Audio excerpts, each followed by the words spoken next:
Don't try to be something that you're not. Don't try to say you can design anything. What is your specialty? What do your best clients pay you to do? And so when you think about who your customers are, what you serve, make sure it's a genuine portrayal of that. That is what a designer needs to create your logo. Have you hit a wall when it comes to growing your business? Then welcome to the Wingnut Social podcast, helping home professionals and luxury brands accelerate their success with proven marketing strategies and expert industry practices. Now, here's your host, Darla Powell. Hey there, welcome to the Wingnut Social podcast. I'm your host, the Grand Poobah of all things Wingnut, Darla Jethro Powell. And today we're talking about all things your logo and branding and brand identity and branding in general with Jason Byer from Crowdspring, crowdspring.com. But before we get into all of that in my interview with Jason, we have some housekeeping. Okay, our Wingnut webinar series is taking off like hotcakes. If you attended the first two with Linda Holt and Stacy Martin, you know that they are jam-packed with content and actionable information, and they are 100% free. So this month's webinar is going to be on April the 26th at 11 a.m. with yours truly, Darla Jethro. And I will be going over Google Ads. Google Ads, how to run them, what are the best practices for you and your interior design business, your architect firm, with some tips and tricks and techniques in there that you guys probably do not know about. In fact, I'm sure you don't know about them, or you'd be doing them. That is going to be this April the 26th at 11 a.m. And to find out more and to register, head on over to wingnutsocial.com/webinar, wingnutsocial.com/webinar, or you can go over and check out the Wingnut Academy. There should be a little drop down there. You can see information for all the upcoming webinars. That's a new series that we're doing once a month with vetted guests and esteemed, knowledgeable experts to help you market your interior design business, to run your interior design business in such a way to be profitable, efficient, and most of all, happy. And speaking about Wingnut Academy, head on over there just to get notifications for when that bad boy launches. Our first course is going to be Instagram, beginning and intermediate level for interior designers, architects, and then as such. That's wingnutsocial.com. Check out the Academy. That is going to go live in beta at the beginning of March, God willing. Prayer hands emoji. And we are actually giving away a scholarship to 3 lucky designers. So follow us on Instagram at Wingnut Social to be one of them. They are lucky designers to get that course there free of charge. It is incredibly comprehensive. My team is busy wrapping that up and making sure it's amazing for all of you guys out there. So wingnutsocial.com, check it all out. Okay, y'all know what time it is. It's time for mini news sesh. Yeah. Hey, welcome back to Mini News. Abigail Weidman, social media manager extraordinaire. Today we're talking about surprise Instagram today. What you got? Yep, Instagram seems to be one of our favorite topics over here, but I'm really excited about today's announcement.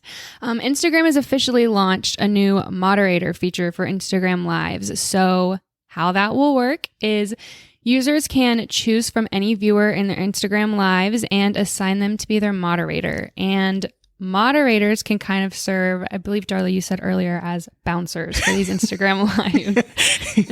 A virtual Instagram bouncer. You know, Abby, I've been waiting for this because when I do my lives, and granted, I don't do a whole hell of a lot of them, I want to say hello to people on there saying hello or asking questions, and I can't see so well. You know, right now, as you can see, I'm wearing glasses, and it's just so tiny, even on my my iPhone Max.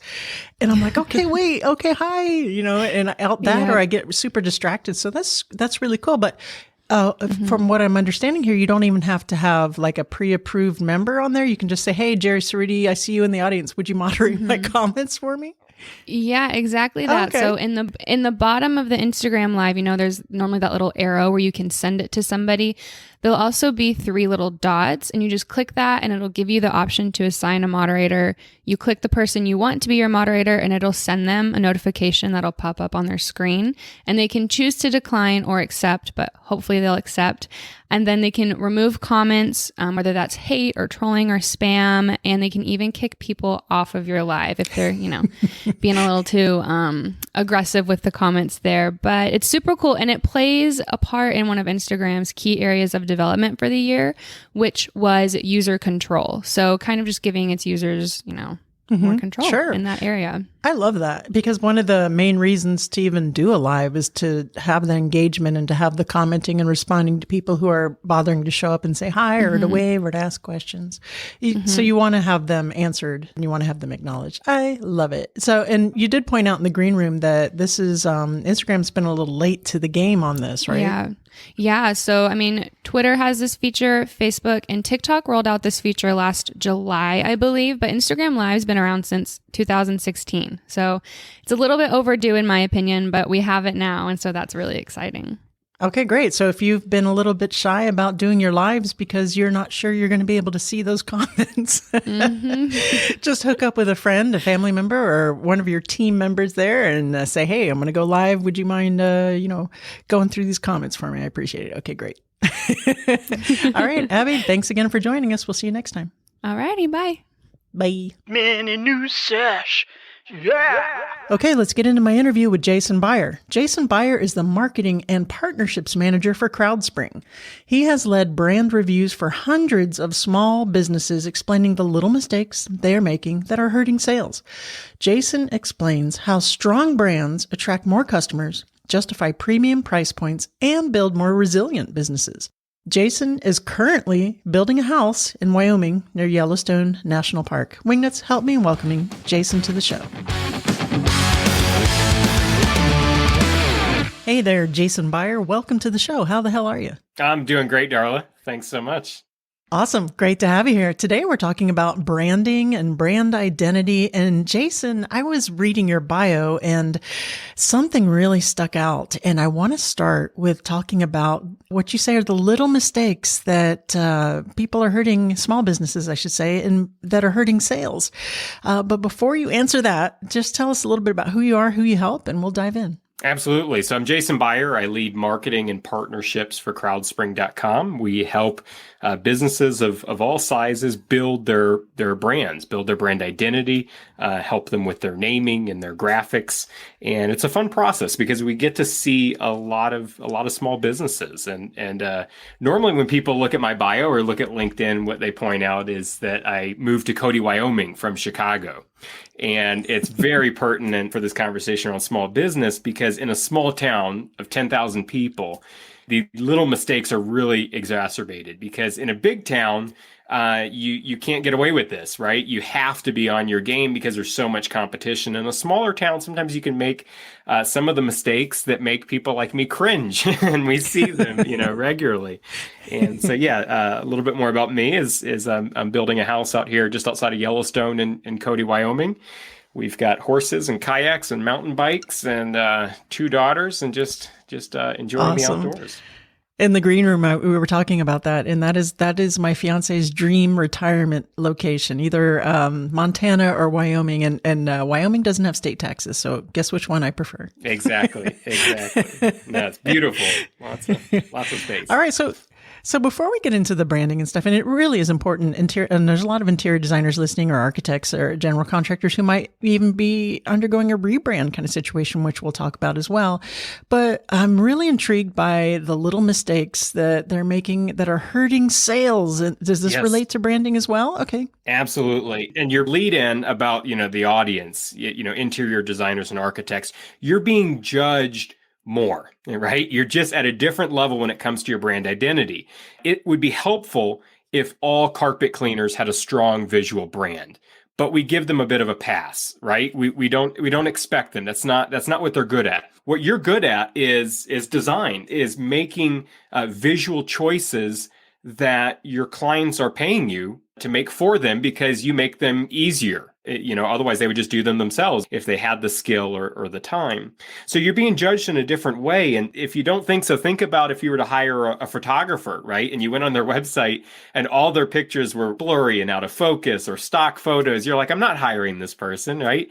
It's the same thing with interior design and and architecture and all of these industries where somebody might not be hiring you specifically to take photos or to do visuals like logos and graphics. They're hiring you for your design choices, right? And if you can't make a choice that looks strong for something that's as close to you as your business, they're going to understand that. And they're going to say, well, how are they going to treat my business or my home or whatever you're working for them? So it's critical. And I just want to start with that because everything we're saying is like 10 times more important than if we were having a conversation with a trade. Like I'm building a house right now, so all these trades come to mind that may or may not be relevant. The plumbers and the electricians and the HVAC and the carpet cleaners, you might give them a pass. Customers are not going to give you a pass within your design. And I like to your point where you're like, your carpet cleaners maybe aesthetically can get a pass and interior designers can't, which is why Instagram has been a really great channel for our interior designers for social media marketing because of the aesthetic nature, because of the feed and everything. Let's dive into that. So there is brand identity, right? And then there's brand. So what is the difference between the two? And then we'll take it apart. They actually are different, right? So we use the term branding kind of loosely, and I think a lot of us think branding, we think logos, right? Mm-hmm. We think the visual.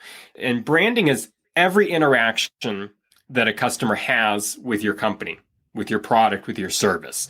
So this is your customer service. This is how you respond on Instagram to direct messages, or how quickly you respond. Your privacy policy, your return policy, your presentation when you show up, what vehicle you come in, how you're dressed. This is brand, absolutely every interaction. And we know when there's that disconnect, right? We've all been on hold when somebody says, oh, your patronage is very important to us. Please wait for 55 more minutes. And you're thinking, well, there's a disconnect, right? What you're saying is not related to your brand. And we know what certain brands deliver, right? We know Amazon's customer service is going to be top notch.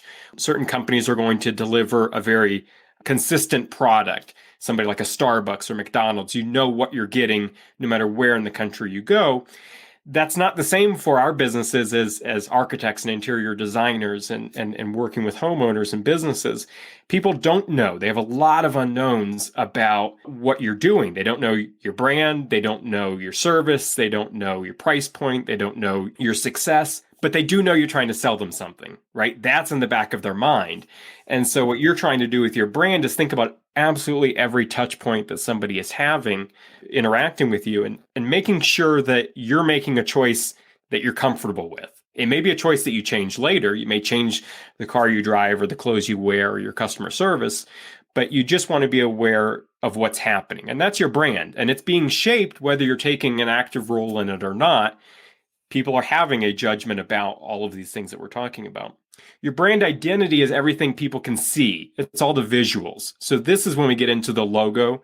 This is when we get into the backgrounds on your social media accounts and the filters that you use and the image choices that you decide to use on your website. This is the brand identity. And so there is a difference. Your brand identity should be informed by your brand, right? If you're targeting a specific audience, if you are targeting an affluent audience, maybe you're going to be using colors like gold and black more in your brand identity and your designs. Whereas if you're targeting maybe a younger generation or a specific gender, maybe you're going with different color palettes, right? And so it's important to let the brand identity be informed by your choices for the brand as a whole. Okay, so let's talk a little bit about the logos, right? So logos is something that you are an expert in and you advise and do. So how important are logos with brand identity and how can you even get them to align? The design in a logo can be kind of minimal. How do you get a logo to say, this is who we are, this is our messaging? The important thing to remember is that we're processing imagery thousands of times faster than text, right? And so we normally do a pretty poor job about communicating the elevator pitch and saying exactly what we do and who we serve and so forth. But a logo is communicating that so much quicker. It's being able to package all of this together. And so one of the obvious points is color. So color, you can easily Google, what the meaning of colors, and you see different shades, different colors and what they mean, right? So when we talked about that affluent audience, the colors that you choose are going to be dictated by your brand, by your audience. If you're trying to create more trust, you're going to be using the color blue. That's why we see a lot of banks and financial advisors with the color blue. If you're serving the environment or trying to increase more profit, you might use the color green, right? If you're targeting red is going to be something that is a little bit more of a stop, right? It's like a, hey, pay attention, sale, stop sign. These are the colors of red. So it's getting you to pay attention to the message. So you want to think about all of these colors and how they interact with your brand, and you're incorporating these into your logo. So color is one aspect. Shape and style and negative space is another aspect, right? And so how do you play with these different elements within this design? Are you using hard angles or are they soft, right? Depending on what you're trying to communicate. Are you trying to communicate strength and stability because you have a 50-person team? Or are you trying to communicate a little bit more of a closer connection with your clients and boutique, right? These are all, they're going to dictate whether you use a sharp line or a curved line or something like this. The actual iconography of the logo. So you can have what's called a word mark, where it is just your logo is your name, the name of your business or your personal name, but it's stylized in a way that's unique and custom, or hopefully it's unique and custom just to your business. We'll get into kind of the difference between generic and custom logos, but word marks are where you just have your name spelled out, stylized in a certain way.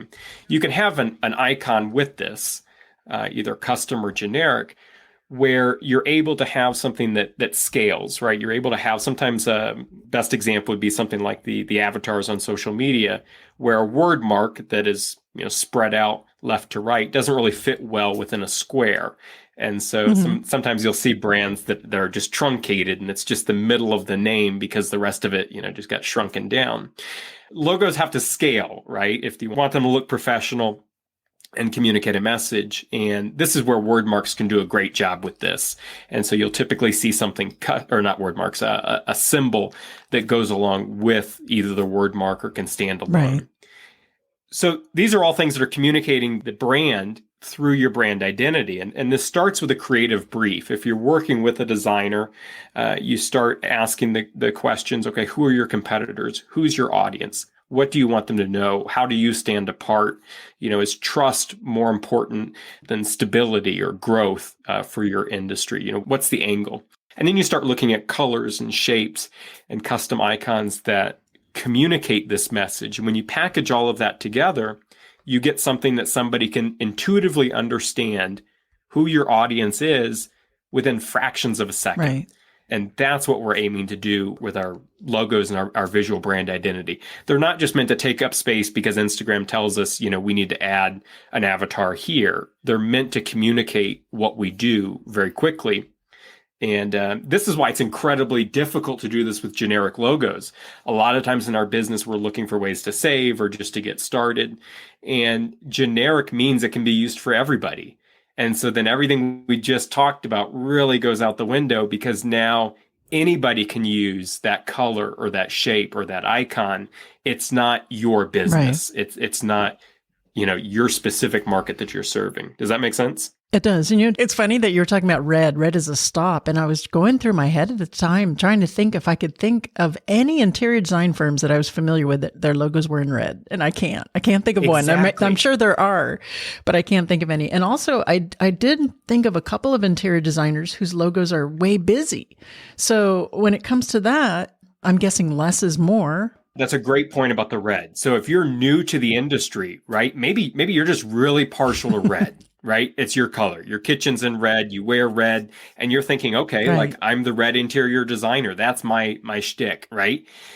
But that may not be what resonates with how everybody else in the world views the color red, because everybody else is viewing it as stop, warning, danger, sale. Good. Yeah, I didn't think about that. So it could say you're a discount service provider. So it's important for us to leave our preferences at the door and think about our market, because we're not the customer. Right? We might like the color red, but we're not the one purchasing the service. We've got to think about who our customer is specifically and what they need, or what's going to trigger the right emotion for them. Because that's really what we're trying to do, is we're trying to create an emotion with these colors and tie it back to the brand. If you guys still are not convinced that social media can make a tremendous impact on your interior design business, go back and listen to episode 258 with Julianne Hendrickson of Hendrickson Interiors in Tampa, Florida. Julianne is a client of Wingnut, and she was so gracious and so sweet to say that we have helped her grow her business tremendously. And now she is an over $3 million a year interior design firm.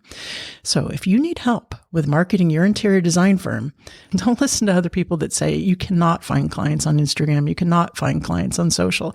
Particularly, you cannot find high-end clients on social, because if they are saying that, they are not doing it correctly. And I'm here to tell you that we are, and we are the absolute best at what we do.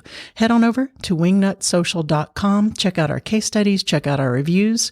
That's wingnutsocial.com. So your comment about busyness makes a lot of sense.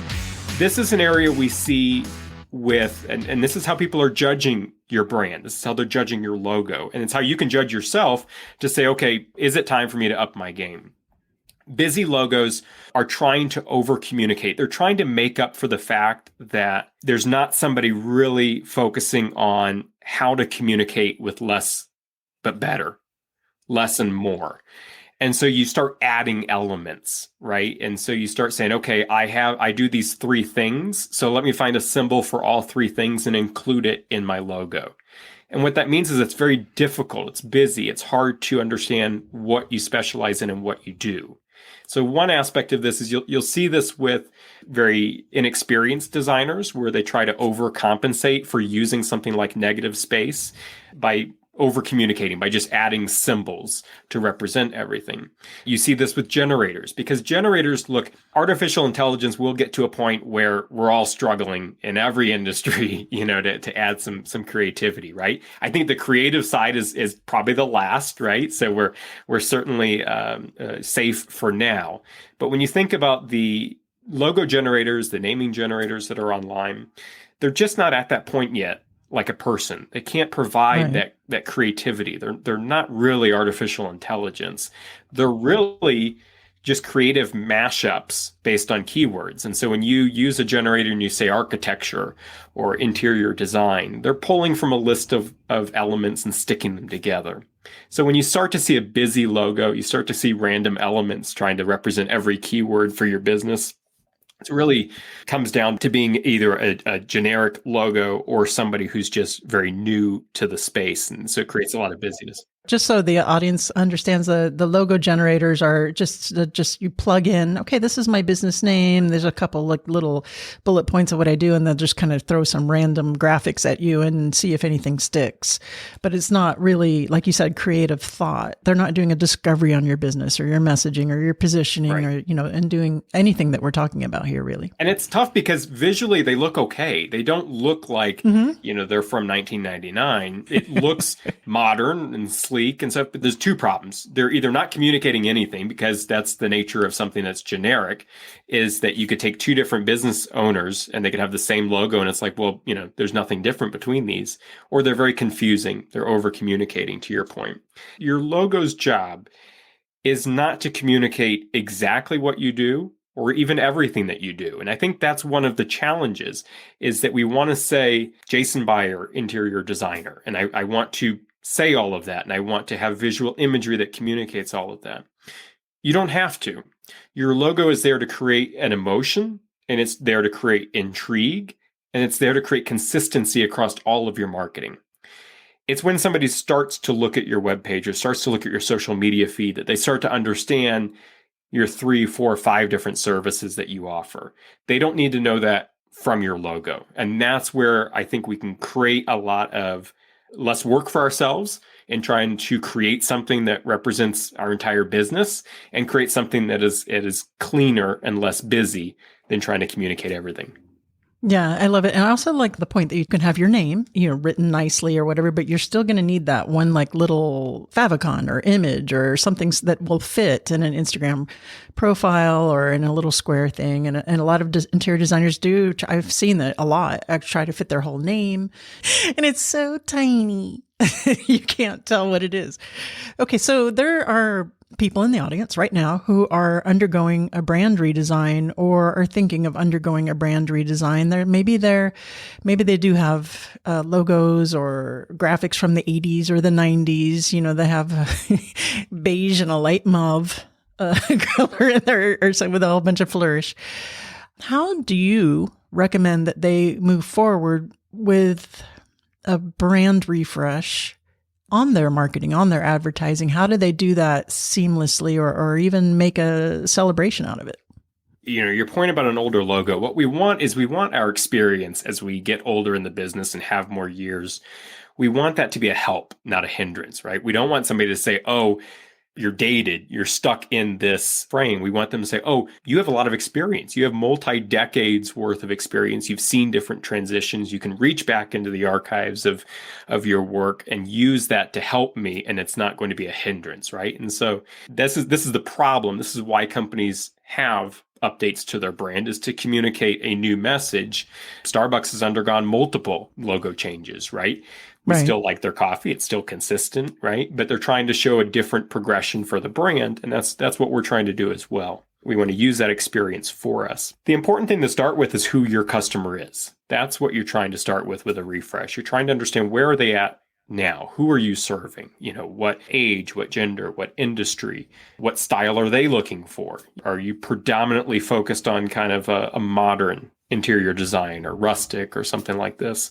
If that's your audience, you want that to be reflected in your brand. And maybe when you started, there was no direction. You didn't know you're going to focus on the specific industry. Now you do. So it starts with a deep understanding of your customers. Ask yourself who you're serving. Ask yourself why they choose you.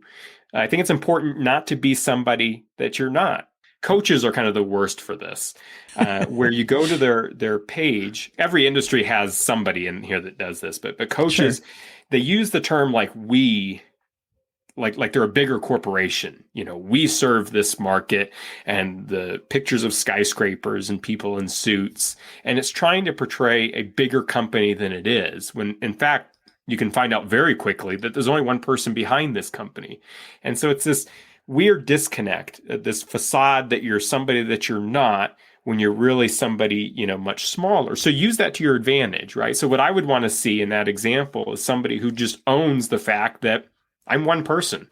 When you pick up the phone, when you call me, you're not talking to a call center, you're talking to me, right? Like, own that space, the fact that you're smaller, the fact that it's one-on-one service.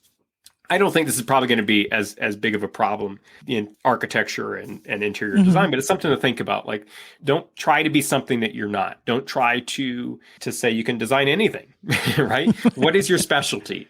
But what do your best clients pay you to do? And so when you think about who your customers are, what you serve, make sure it's a genuine portrayal of that. That is what a designer needs to create your logo. And we should probably just say this right now.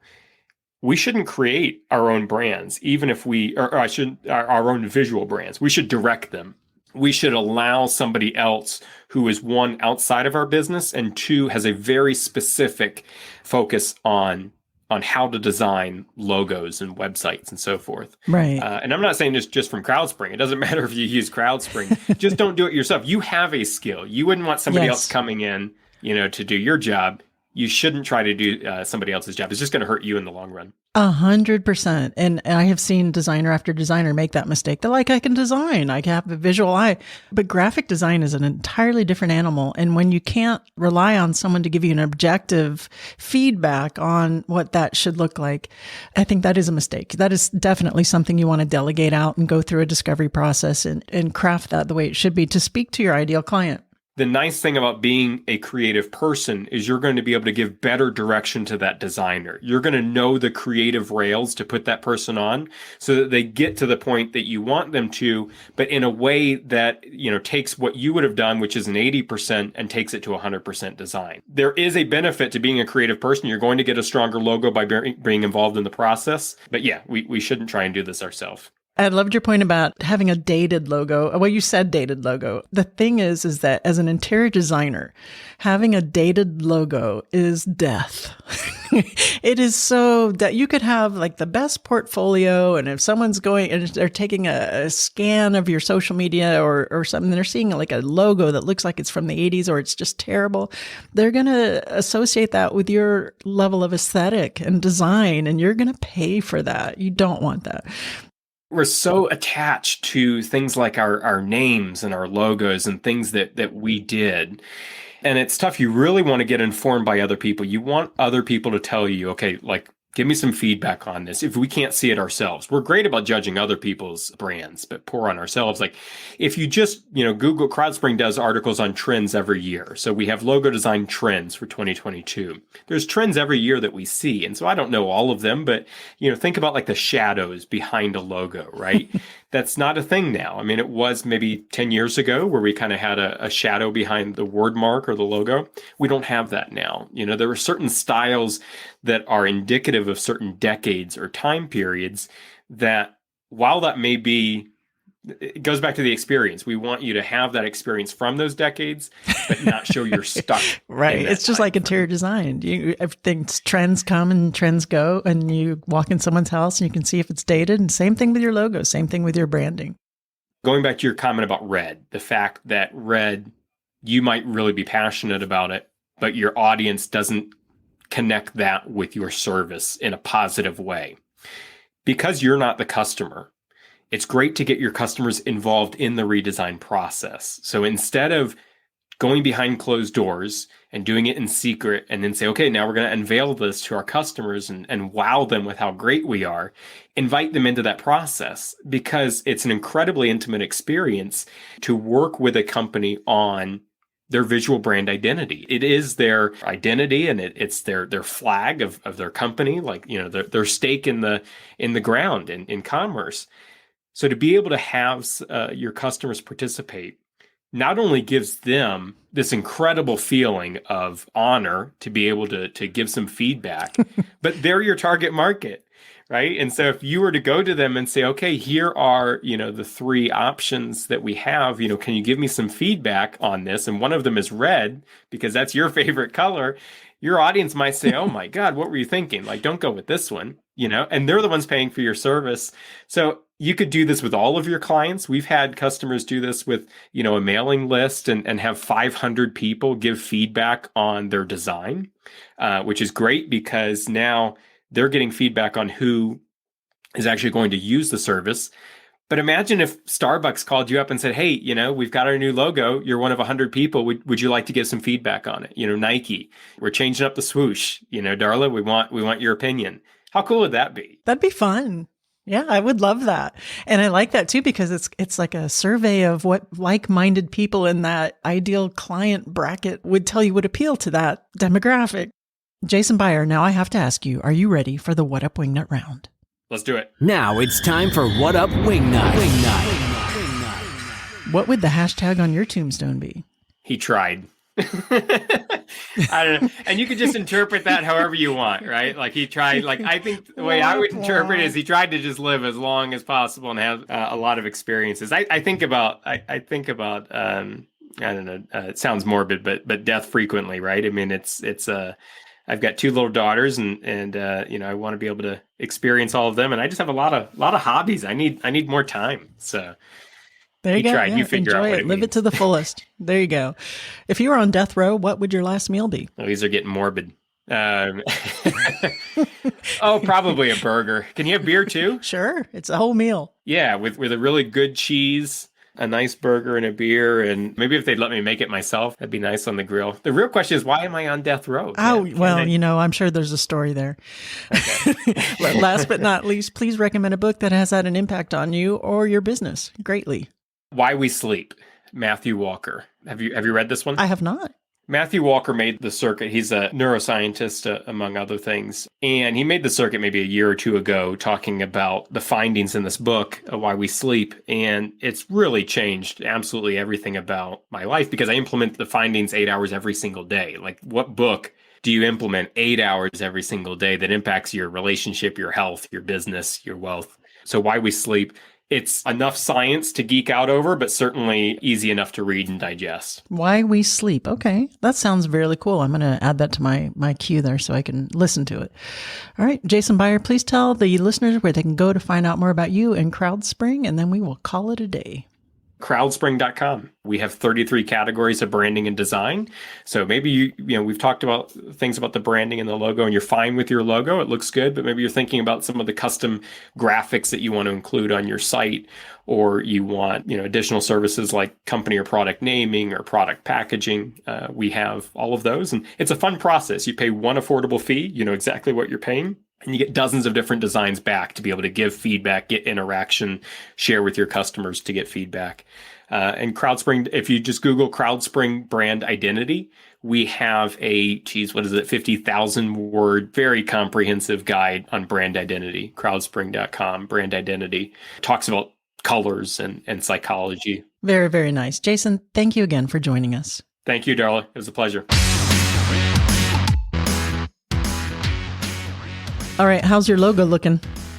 Are you stuck in the 80s? Do you have like a purple and beige 80s logo with, those little flowered wallpaper trims at the top of your kitchen? Don't be that designer. Make sure that you're staying on top of trends. I love Jason's point about even the huge brands, Starbucks, McDonald's, you name it, are constantly updating their logos to reflect their relevancy, their adaptation to the current time, current market situation, and their ability to fulfill the present day needs of the consumer, right? I think that's super important. And if you're out there and you're thinking, oh my gosh, my logo needs to say just everything there is to say that I do about my business and busy, delegate it.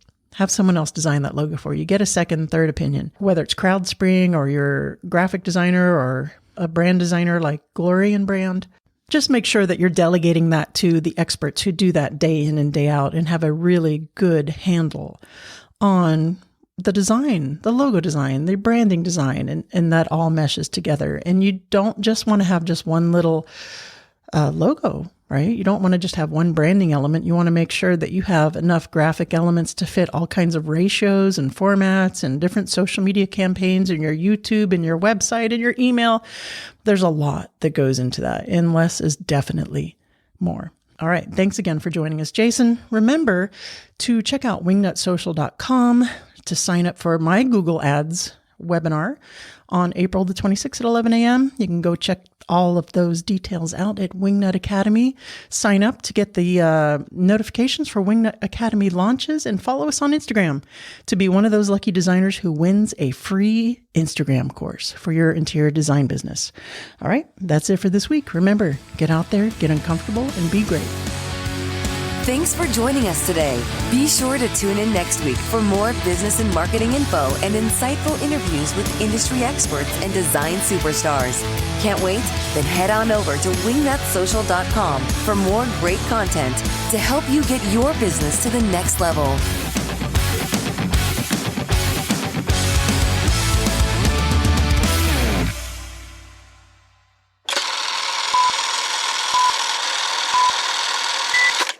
What is that? That's a jet. Okay. Oh, what is that's cool looking. What the hell is that? Okay. Loud. In the Navy.